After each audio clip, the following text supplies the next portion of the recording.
عكيتي بحدا خوينا سلام مملة عالم زلخم فتوت ميكا حشيش مالوتيو بروغرامنا جميرنا لنا مالوتيو ازي تريو زلخم عوي داسنا كسيلنا عندنا تايدا غني اوزن يوكمي بياي بون يوكمي بمعدريكي عمرا تدفاري نسنا يقرا كورات تخاتلتي نايلو يوتيوب شانل همينيكم انا سلامي زوير مسكين حمت انا سلام نخو اسخاتم ما سلام كتغن لي بعد من التسفاية كورات تخاتلتي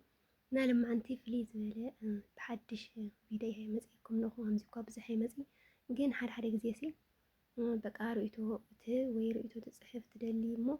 للا سوق تمرز يمو استي كافت رؤيتو او كلاتنا سلازلو زهم تات نغرسي بزعبا ميكي حاونا مالتي ميكي حنشش لما انتي ምንም እሱ ጋር ይመልሰ አይሃናይ ነው ግን አህና ብዙሕ ነገር ንጽሕፍ ብዙሕ ነገር ንብል ብዙሕ ነገራት ኢና ንብልና ለመጀመሪያ ጊዜ አሕዋቴ ማረይ ወይም ለ ክንህብ የብናይ ከም አነ ማለት እዩ ናተይ ሓሳብ እዩ አነ ልገልጽ ለ አሕዋቴ ማረይ ወይም ለ ክንህብ የብናይ ከምዚ ጎርና ክንብል የብናይ ወይ ለ ላገበርና ለሃለና ላበልና ለሃለና تمليسو حد حاونا تلوت تمثلو لمن تاي إلنا للتميسنا لتحاونا كنودقو أين مكر وأنا تحمى أيو بصحوفات بزحد حد النجارات حد قالات زوج نجار بتعمي حمى أيو أحواتي ماري زحاونا زي جانا نشتنيو بزح نجارات كسر زخ الحاونا أيو إننا استي أحواتي هيونا يوس ويزحناي وياخم زكيرو الطول أنه خوينو ديوس ወይም ለብዙ ሰርሖ ስራሕ ስለልተለወጠ እዩ እዚ ኩሉ ዘፅሕፈና ወይ ዘፅወየና ኣሎ ብዛዕባ ቪድዮታት ብዙሕ ቀልታት እየ ቀርየ ብዙሕ በቃ ልፅሓፍ ነገር ሲ ብፍላይ ደቂ መዳም ዓዲ ዓረብ ኣለና ማለት እዩ ዝፅሓፍ ነገር ሲ በቃ ኩሉስ ቀልዲ እና ልኡኡ እንትን ለብል ለተሓሕት ነገር እዩ እናስ ልምንታይ እዩ ሃምኡ ማዕረ ክንድኡ ንኮን ሲ ልምንታይ እዩ ኣሕዋተይ ማዕረይ ካውለለ ብዛዕባ ዙ ሆቴል ምራቃ ለለ እሱ ጋና እዩ መልሲ ይሃብና ይታዩ በኸመ እዩ ናዋዕሉ ድዩ ወይና ካሊእ ቤተሰብ ድዩ ምንም ዝሃብና መልሲ የለይ ሱቅና ብቱ አያና አርቲስት ልተናገሮ ብኡ መሰረት ኢና ኸይድና ብዙሕ ነገራት ንብለና እናስ ልምንታይ እዩ ኣሕዋተይ ማዕረይ በእውነት መልሓስና እኮ ዓጽሚ የብላይ ግን ዓጽሚ ክትሰብር እያ ብዙሕ ነገር ትናገር ተለና ወይ ብዙሕ ነገር ትጽሕፍ ተለና ሲ ሓውና ንጎድልና የከይ ንኾን ማለት እዩ ኣሕዋተይ ማዕረይ በእውነት ካብኡ ለለና ጋኮ ኣጀኻላና ኮ ንመፅእ ንኽኾን ንኽእል ኢና ሓንተ እውን ላበራታዕናዮ ኣጀኻ ላለና ብዙሕ ነገራት ዝሓገዝና ፀኒሕና ሲ ካብኡ ወይ ዕብይ ክብል ከሎ ልምንታይ ኢና ለለ ሓውና ክነውድቆ ንሙክር ልምንታይ ምንም ዝቆልዓ እዚ ኸዚ ጋና ሓሳብ ይሃበና እንሆ ደርፊ የመረቕ ኣሎ ኺሉ ናይ ደርፊ ምርቃታቱ ሸር ላገበረ ኖ ጋና ይመልሰ ይሃበይ ግን እንዳለ ተዓዘብኽዎ ኣብ ፌስቡክ ቪድዮታት ግን በቃ ደቂ ማዱ ገንዘብ ናዶ ጣይዶ ኣሕዋተይ ማዕረይ በእውነት ብጣዕሚ እንድዒ ከምቲ ሃማይ እየ ኣነ ብትናዕሊ ሓሳብ ብትናዕሊ ተይርእቶ ኩሉ ናዕሉ ርእቶ ንሆ ናዕሉ ሓሳብ ንሆ ተተጋገይ ቅርታ በስ ግን ሃም ኮንስ ይብናይ ሃም ኮንስ ይብናይ ሃሊት ያነ ዝቆልዓ እዚ ቢያንስ ኳስ ሓሳብ ክበና ነው እሞ ኣብቲ ሓሳብ እሱ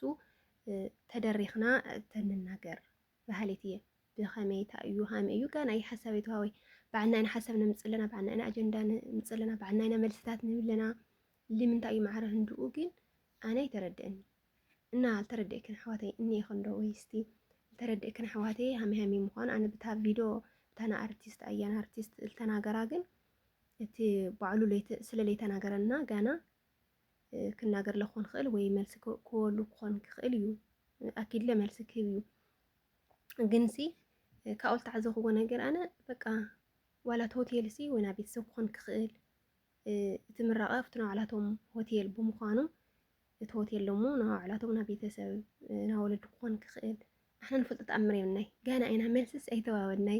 ንምንታይ ኢና ብዙሕ ነገራት ንሽኩል ሃሪት እየ ንሽኩል ሰይብናይ በቃ ያንሲ ቢያንስ እኳስ መልሲ ምስተዋወና ብዙሕ ነገር ወይ ብዙሕ ሓሳባት ክንህብ እኒሄና ባለቲ ኣሕዋተይ ማዕረ ካብኡ ደቂ መዳመይ ወይም ለ ገንዘብና ለይምሃብ ወይም ለ ለሃብና ለሃለና መቸም ንፅሕለና ላበሉ ቪድዮታት ይሰርሑ እዮም ኣሕዋትና ቅድም ዛጊድ ኣብና ኢፍናን ሓውና እውን መኪና ገዚአ ኢሉ ትመፅእ ተሎ ብዙሕ ነገር ተናጊርና ኢና ሰብ ማለት እዩ እሱ እውን መልሲ ይብሉ ብዙሕ ትንታኔታት በቃ ለኣሕና ምእመን ዝኣክልሲ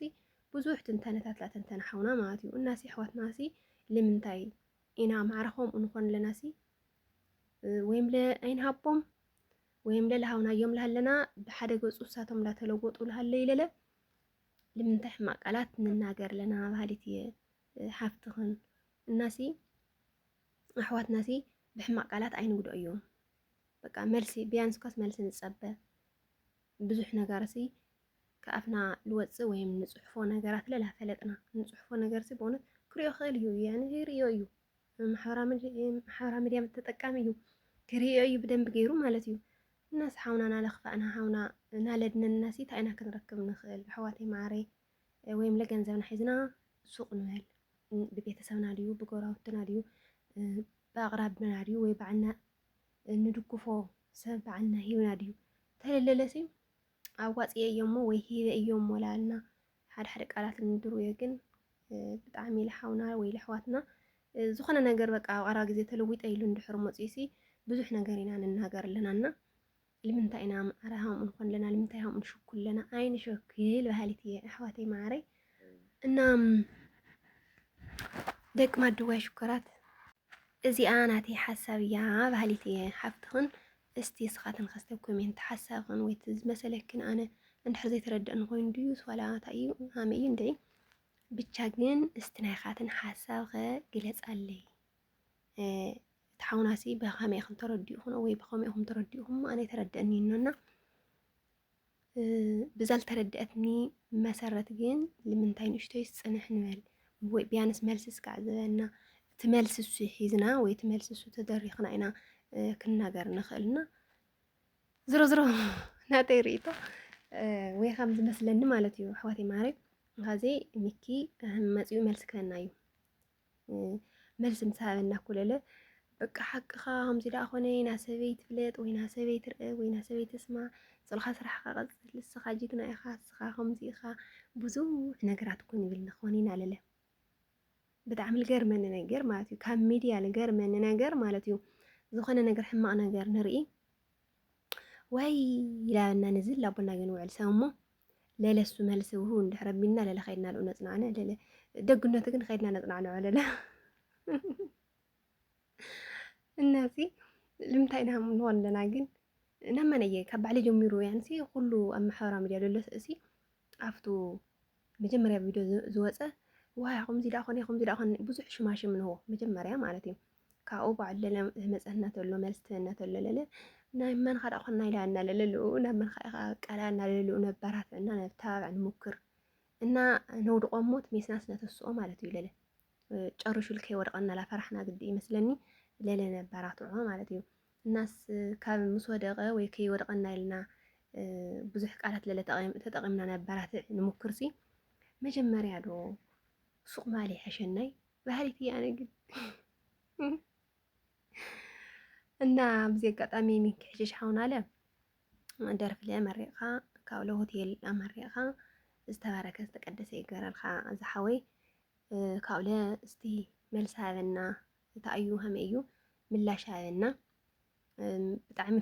ተጨኒቕና ኢና እኒሄና ልመስልና መልሲ ሃወሉ ኢኻ ክብል ይፈቱ ሚኪ ሓውና እና ደቂ ማድጓይለ እስቲ ሓሳብ ሃባኒ ልሓፍትኽንከ እስቲ ትክክል ድዩስ ዋላ ኣነ ድየለይ ትክክል ሃመይ እዩ ኣይተረድአኒ ፀኒሑና بدهم بغير خنا رداني لكن نفتح كومنت صحفة اللي العجلة ما تي ممكن تصرفاني هو يتصرفاني نا لما عندي فيديو زي مثل مكنياتو كفتو مديال تعزه هو نقر سلازغانا استزيات مثل لنا حسابهم هاوني كيفي لي فوتو بخالق فيديوهات اسكع لمص سلام كن لي داولخو احوتي ماري كاولله مبرتاعكم سبسكرايب لاغورهم بزح ነገር تقولوا لي احواتي دمو بزي አጋጣሚ በጣም ያለመስግንኩም احواتي ماري አበራቱኒ ያጅኹልኒ احواتي እና بخالق ቆንጆ ቪዲዮታት እስካዕ ልመጽ እስቲ بعدتات نادو كمتص ولا بخالي مداي كمتص مالتي حساهوني يبلكم احواتي ماري እና ሰላም بكون الليل والهو ازيك لكم يا احواتي ماري تشاو مسعد عقيتي بحال خوينا